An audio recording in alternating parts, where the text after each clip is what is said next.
Hey, come on. Why don't you cheer up with a glass of ocean spray? Unless you've been living under a rock, you have probably heard of Ocean Spray. You probably associate their cool blue logo with the cranberry sauce you get for Thanksgiving dinner, but have you ever wondered what lies beyond that? Well, here are the top 10 untold truths of Ocean Spray. Viral longboarder and overnight juice fame. 'Cause you're about to go viral! We all know how going viral on social media can change your entire life. Well, this month it was Ocean Spray's turn. They experienced their first true exposure on TikTok after a video unwittingly featuring the brand went viral. Nathan Apodaca, aka 420 Dogface 208 on TikTok, starred in the now famous video of him longboarding to work after his car broke down. He was cruising down the road listening to the song Dreams by Fleetwood Mac, all while drinking a big bottle of Ocean Spray cranberry juice. This simple yet relatable 23-second video quickly gained millions of views and caught the attention of many. I could watch that all day. Among them, Mick Fleetwood, the drummer for Fleetwood Mac. He took notice and joined TikTok specifically to recreate this iconic video. With this video alone, their song was back climbing the charts on iTunes, giving wide coverage to not only Ocean Spray, but also to the band. This trend basically created a snowball effect, and another iconic public figure decided to hop on the bandwagon and recreated his own version, Dr. Phil. Stevie Nicks, another member of Fleetwood Mac, recently donned a pair of roller skates for her own version of the viral video. All these epic remakes left Ocean Spray no choice but to show their gratitude. So, as a thank you gift, they gave Apodaca a brand new Nissan pickup truck filled with various Ocean Spray products. You deserve it, baby. They completely reimagined the beverage market. Use your imagination. If you walk down a grocery store aisle today, you'll likely see stacks and stacks of Ocean Spray products. They've got cranberry blends, grapefruit blends, white cranberry blends, low-calorie drinks. In other words, if you can think of it, they've got it. The thing is, the beverage and fruit juice market wasn't always like this. In fact, back in the day, there was no such thing as juice blends or juice boxes. Can you imagine your childhood without juice boxes? Can you imagine your mornings without a refreshing juice blend? Well, you can thank Ocean Spray for inventing the latter. So how did it happen?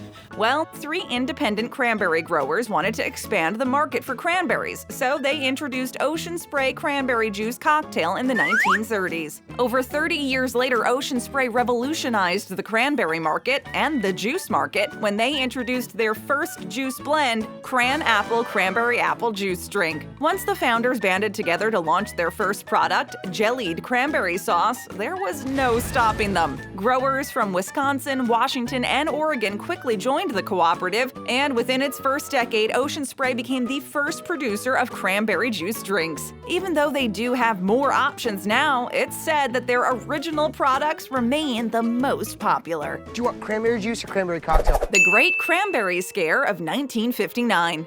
Keep away from me! How does a $50 million a year business collapse over the span of a weekend, you ask? Well, here's one way. On November 26, 1959, the former First Lady, Mamie Eisenhower, made an unusual choice for Thanksgiving dinner. Instead of serving the traditional cranberry sauce, she served applesauce. Now, today, you wouldn't think much of it, but when this was disclosed to the media by Rosalind Russell, an actress who had been present at the dinner, America took notice. Why? Because a few weeks beforehand, the Secretary of Health, Education, and Welfare had informed the public that a small portion of cranberry crops from the Pacific Northwest had tested positive for aminotriazole, an herbicide that had been proven to cause abnormal growth in lab rats. Needless to say, this caused public panic. Despite Ocean Spray protesting that only eating a carload of cranberries could have any ill effect, stores began removing cranberry products from their shelves, and restaurants did the same with their menus, resulting in a significant drop in sales, almost destroying the entire cranberry industry, and Ocean Spray right along with it, which at that time was still very much a seasonal business. No wonder they wanted to branch out with the addition of new juices. You're safe now.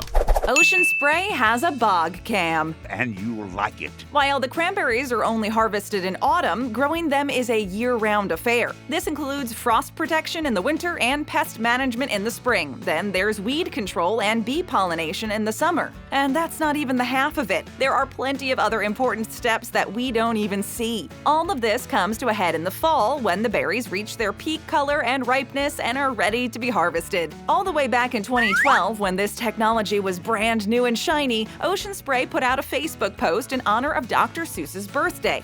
What's the matter, Addison? You didn't like my post. They claim that taking a live look at their cranberry bog would remind viewers of Seuss's popular book, Oh, the Places You'll Go. The post was met with wonder. People commented that they never realized how big the bog was and how beautiful the berries looked. It also prompted some curiosity. How are the vines protected during harvest? What are the best ways to cook cranberries? This video feed got people talking about cranberries. It turns out that Ocean Spray quite liked the idea of showing their customers exactly where their products come from, because 8 years later, deep into 2020, they're still doing it. It's given me the most satisfying feeling ever. About those Ocean Spray berries. Cranberry sauce.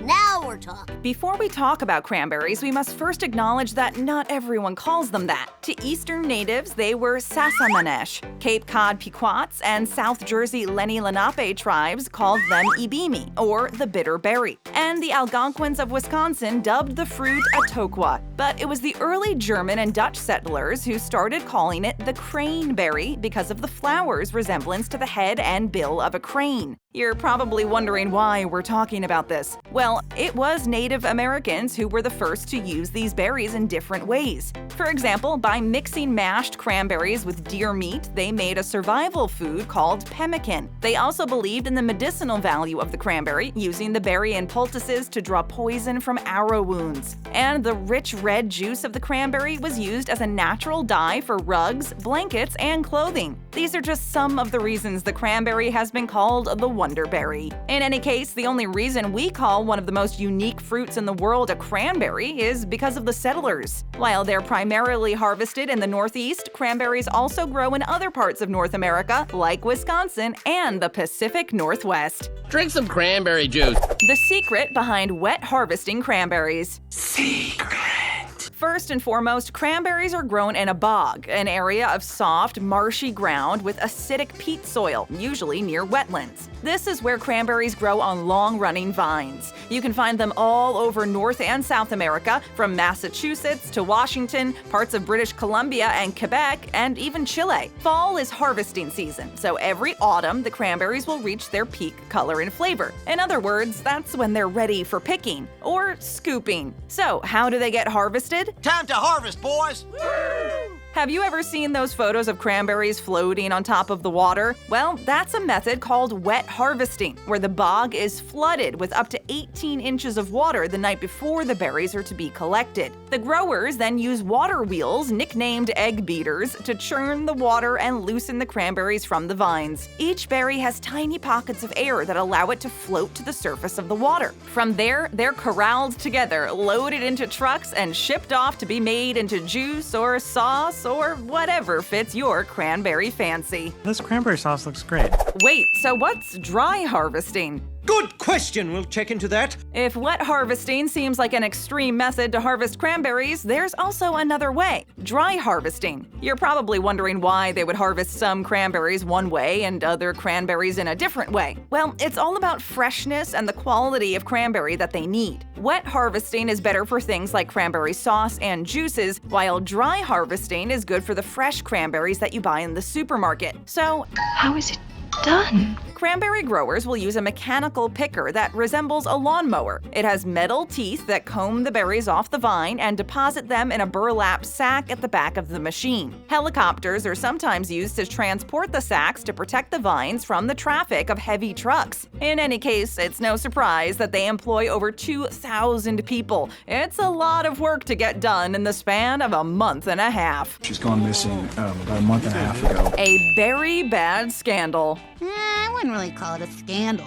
It's scandalous. Aside from the cranberry scare of 1959, Ocean Spray has been involved in a small number of scandals. The very first one was in June 2006, when the Cranberry Company was confronted by People for the Ethical Treatment of Animals, aka PETA. Why was PETA on their case? Well, it turns out that Ocean Spray was conducting unethical research on lab mice. It seems the company had previously funded tests that involved injecting lab mice with H. pylori, a type of bacteria that causes stomach ulcers. After the mice got their ulcers, they were fed cranberry juice. Scientists wanted to see if the juice had a positive effect on the ulcers in the mice. Oh, my poor baby.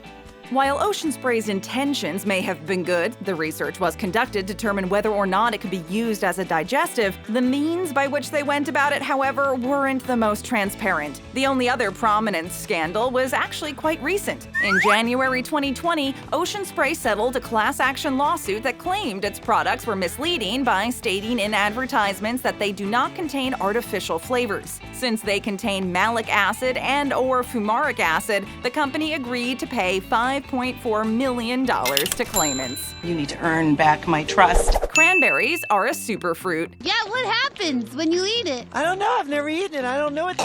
We've got some good news for all the cranberry lovers out there. Cranberries are widely recognized as one of Mother Nature's superfruits. The cranberry contains essential vitamins, minerals, and dietary fiber. Researchers have also linked the nutrients found in these wonder berries to the prevention of certain types of cancer, improved immune function, and decreased blood pressure. Among the more well-known benefits are the antibacterial properties that help prevent certain bacteria from sticking within the body. The cranberry is also naturally low in sugar and packed with antioxidant polyphenols, a type of micronutrient that we get through certain plant-based foods. More data is required to find out what exact role cranberries might be playing when it comes to gut health, but with its inherent powerful nutrients and well-documented health benefits, there's no debate that cranberry can play an important role in a balanced diet and healthy lifestyle. Hey, cranberry looks great. The name was thought up by the Cranberry King. King fight! King fight! King fight! Did you ever wonder how the name Ocean Spray was created? It was conceived by a Boston lawyer named Marcus L. Uran, who gained a reputation as the Cranberry King for a cranberry sauce he packaged in tins and marketed under the brand as early as 1912. He is often said to be the man who first canned cranberry sauce. At the turn of the 20th century, he left his career as a lawyer in order to buy a cranberry bog. Why? Because he wanted to do something for the people, and for some reason, the first thought that came to his mind was to sell cranberries. Uran headed to Ocean Spray Preserving Company of South Hanson, Massachusetts, and he proposed a merger to form a large, powerful cooperative. The other two owners involved in Uran's proposed merger, John C. Makepeace and Elizabeth F. Lee, joined Uran in signing a certificate of incorporation in June 1930. Even though the Ocean Spray trademark delay jeopardized the merger, by August, Cranberry Canners Inc. had been formed and Ocean Spray's survival was thus ensured. Hey, with easily accessible canned cranberry sauce and delicious juice, we're definitely not complaining. Tap that screen for another great video. Here for the first time? Then hit that subscribe button and ring that bell to join our notification squad.